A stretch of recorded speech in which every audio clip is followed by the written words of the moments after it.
आज उन दो कत्लों की कहानी पेश है जिनका ताना बाना 2 लाश, 31 टुकड़ों, 31 गोलियों और 31 कब्रों के इर्द गिर्द बुना गया। ऐसा षड्यंत्र जिसकी तह तक पहुंचने की कोशिश में जुटी पुलिस भी एक बार को तो खुद भी गच्चा खा गई। यह सच है, न कि किसी मुंबईया फिल्म की कोई कहानी। जयराम की दुनिया में अक्सर यह तो सुना जाता रहा कि खून का बदला खून से ही लिया जाता है। यह शायद कभी किसी ने नहीं सुना होगा कि एक लाश के 31 टुकड़ों के बदले 31 गोलियां और 31 ही कब्र का बेहद उलझा हुआ ताना बाना किसी कातिल ने कभी बुना। चलिए क्राइम स्टोरी में आज ऐसे ही उन 2 कत्लों की कहानी की बात करते हैं जिनका ताना बाना 2 लाश, 31 टुकड़ों, 31 गोलियों और 31 ही कब्र के इर्द गिर्द बुना गया। ऐसा षड्यंत्र जिसकी तह तक पहुंचने की कोशिश में जुटी पुलिस भी एक बार को तो खुद भी गच्चा खा गई। यह किसी मुंबई की रुपहले पर्दे के लिए लिखी गई मनगढ़ंत स्क्रिप्ट नहीं है। यह सच है। सच भी हिंदुस्तान की राजधानी दिल्ली से चंद मील की दूरी पर स्थित उत्तर प्रदेश के बुलंदशहर जिले का। दरअसल क्राइम की कहानी में पेश इस किस्से की शुरुआत होती है 2 पक्षों की रंजिश से। कुछ वक्त पहले इस इलाके में एक डॉक्टर को गोलियों से भूनकर कत्ल कर डाला गया था। जांच में पुलिस जुटी तो डॉक्टर शादाब की किसी से दुश्मनी की बात दूर दूर तक पता नहीं चली। पोस्टमार्टम के दौरान पुलिस को पता चला कि डॉक्टर शादाब के बदन में 31 गोलियां झोंकी गई है। बस यहीं पर आकर पुलिस टीमें अटक गई। पड़ताल में जुटी पुलिस टीमों के सामने सवाल था कि आखिर जब कोई इंसान 1-2 गोलियों में ही कत्ल हो सकता है तो फिर डॉक्टर शादाब के बदन में 31 गोलियां झोंकने के पीछे खास मकसद क्या रहा होगा? 100% का सवाल था। सवाल जितने काम का था उससे ज़्यादा वह उलझा हुआ भी था। हाँ, पुलिस ने अपने जेहन में उभरे इस सवाल से पड़ताल की गई दिशाएं टटोली।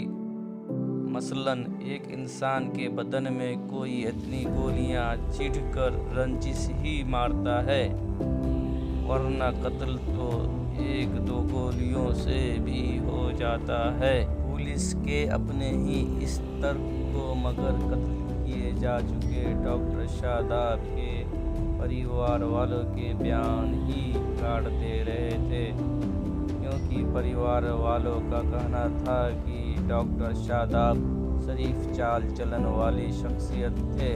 उनकी कभी किसी को रंजिश की बात दूर की तू मैं भी नहीं हुई थी। लिहाजा डॉक्टर शादाब के परिवार वालों की इस दलील के सामने पड़ताल में जुटी पुलिस फिर अपने ही सवाल पर आकर वहीं खाली हाथ खड़ी हो गई, जहां से उसने पड़ताल को आगे बढ़ाने की कोशिश में कदम चलने शुरू किए थे। बहरहाल कई दिनों की मेहनत के बाद पुलिस को जो कुछ मिला उस सबको एक साथ इकट्ठा करके देखने से एक बात साफ हो चुकी थी कि हो न हो परिवार वाले भले ही डॉक्टर शादाब की किसी भी से रंजिश की बात से इनकार करे, मगर कत्ल की इस घटना में रंजिश का एंगल तो कहीं न कहीं दबा छिपा है ही, जिसे तलाश कर बाहर लाना और कातिलों तक पहुंचाने की जिम्मेदारी पुलिस की थी। कहते हैं कि हर जगह अपराधी पास होता रहे, मगर एक जगह जहां पर जाकर वो हारता है उसी मुकाम पर पुलिस या किसी भी पड़ताली एजेंसी की जीत लिखी होती है। हूबहू ऐसा ही हुआ बुलंदशहर के डॉक्टर शादाब हत्याकांड के खुलासे में। डॉक्टर शादाब की अगर किसी से रंजिश नहीं थी तो उनके बदन में आखिर 31 गोलियों क्यों किसी कातिल ने झोंकी? खुद से पैदा इस सवाल में जूझती हुई बुलंदशहर पुलिस पहुंच गई हापुड़ में कत्ल की उस वारदात या लाश की कहानी करीब जिसे इसी साल 18 मार्च को हापुड़ के हाजी हाफिजपुर इलाके में अंजाम दिया गया था। पुलिस ने हापुड़ के हाजीपुर इलाके में हुए उस कत्ल की कुंडली खंगा ली तो उसके तार बुलंदशहर में कई किलोमीटर दूर हुए डॉक्टर शादाब हत्याकांड से मिलने लगे।